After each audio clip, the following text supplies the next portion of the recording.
Welcome back. After an exhibition tune-up last weekend, UND hockey opened the second half of their season officially on Friday and Saturday at the Ralph against the Omaha Mavericks. For full coverage of the series, here's Alex Heinert in Grand Forks.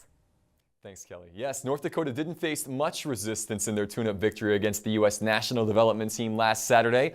But Bradbury was still hoping those 60 minutes against the future stars of college hockey would be enough to get his team ready for NCHC play after the holiday break.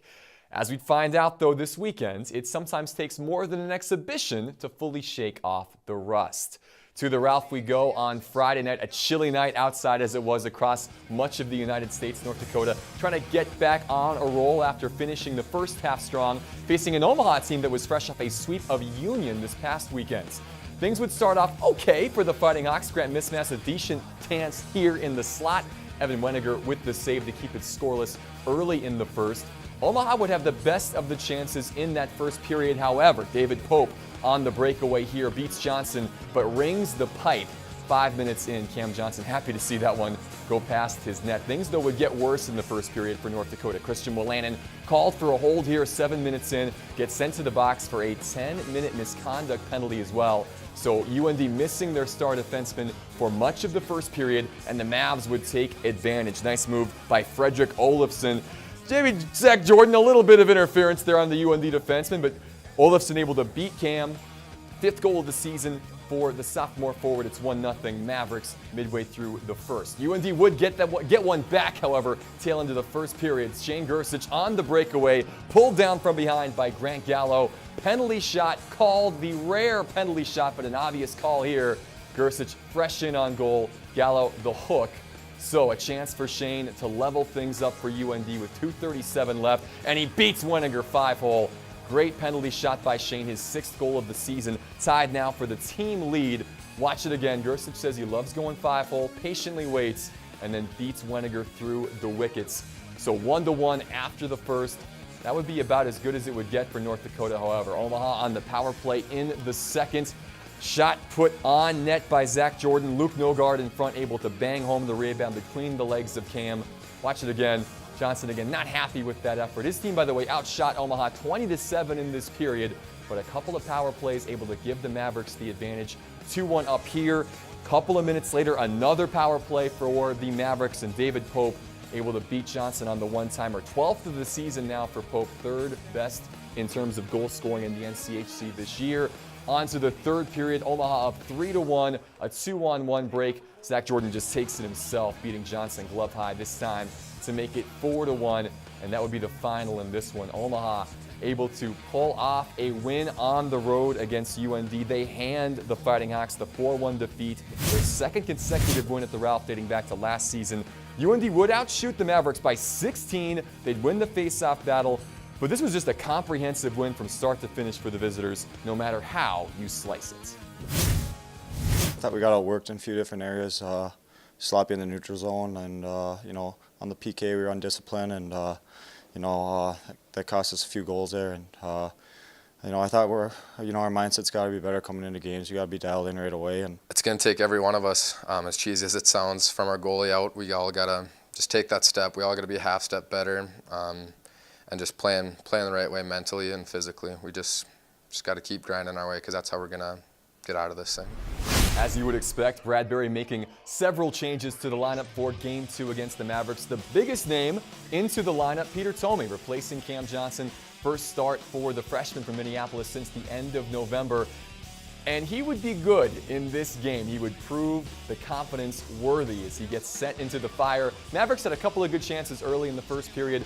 Thome, though, able to stop everything that came his way. 6 saves in the first. More of that to come as we move on. North Dakota, after a back-and-forth opening 20 minutes, they had the aggression from the beginning. Rhett Gardner able to make that aggression pay as he scores with 2 minutes left. 5th of the season for Rhett. That would be the start of something special all night offensively for UND. Power play early in the second. Colton Pullman with the laser to beat not Evan Weniger, who made 34 saves the night before, but Chris Oldham, the backup netminder, gets the nod.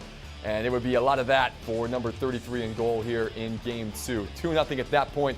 Fast forward a couple of minutes later, Joel Janatuinen makes it 3. Second goal of the season from Joel. Great feed from Jordan Kawaguchi off the boards, and the junior from Finland buries this one past Oldham. 3-0 at this point. North Dakota on the power play. They nearly make it 4. Kawaguchi, watch this feed from Nick Jones between the legs of him and defender Grant Gallo. The wide open net, Gooch unable to bang it home. It wouldn't really matter in the end, though, as North Dakota's offense would continue to pile it on. Great feed there from Janatuinen right through the defense to find Christian Wolanin. 6th of the season now for Wooly.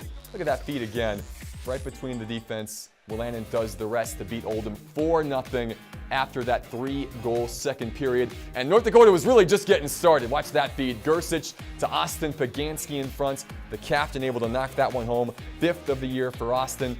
Again, watch it again. This was just over and over North Dakota finding a way to get pucks to the net in dangerous situations.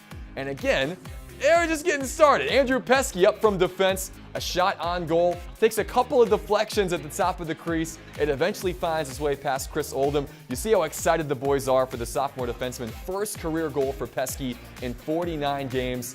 There was some doubt whether or not he would get credit as it bounced off of Joel Janatuinen, but they determined eventually that it is Pesky's goal. Celebrations all around for number 4. Good to see that young man get on the score sheet for the first time in his career. That made it 6, and then the captain finishes it off here. A great individual effort as Pagansky goes coast to coast. He's tripped up in the end. He scores here, officially a power play goal, 2nd of the night. Look at that, just desire from number 14. And that would cap off the scoring 7-0. What a difference a night makes for UND. 8 players earn at least 2 points as UND racks up 7 goals the fourth time in the last 6 games against UNO. They've hit for 6 or more. Overall, an impressive rebound performance for North Dakota from start to finish. I think obviously we knew we needed to bounce back. I think the biggest thing was just our urgency. I thought last night we were last to a lot of 50-50 pucks and kind of got outworked. And tonight, right off the hop, we won a lot of battles and won a lot of foot races and just carried throughout the game. A shutout to team stat, as cliche as that is to say as a goalie, it really is. And I think tonight was, a big example of that. Only 15 shots and maybe only a handful of real grade A chances. So, that's awesome to know that the team was, battling for me tonight. I've talked about it a few times, and it's still kind of surreal to me. Leading up to that, I've probably gone through every scenario in my head of how it was going to go in. Year and a half in, you're like, when's it going to come? But seeing that and not knowing if it went in or not, who scored, and then finally Hayden Shaw kind of gave me the point and charged at me and put me in a headlock. And the boys were pretty excited, and that was pretty awesome to see, and it felt good. But overall, Peter with a shutout and a 7-0 win, that's pretty happy. It's good in my books. That's pretty good in our books, too. We're just getting rolling here with a recap of this week for UND hockey here on Midco Sports Tonight. Hear from head coach Brad Berry next.